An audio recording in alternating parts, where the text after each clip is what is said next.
এখন এখানে এই যে সেই সরটা ভালোভাবে হাতের সাথে মেখে নেওয়া হচ্ছে।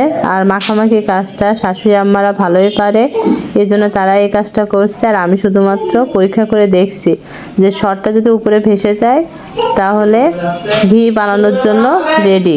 তো এখন আমরা এই যে পানি দিয়ে দিয়েছি আর সরটা উপর থেকে উঠিয়ে নিব, আর এটাতেই হবে ঘি। আর ঘিটা কিন্তু আমি বানাচ্ছি।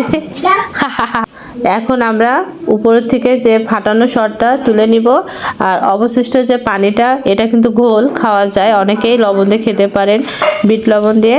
আর এখন আমরা এই যে সরটা এখন কি করছি, শুধুমাত্র কড়াইতে দিয়ে দিয়েছি।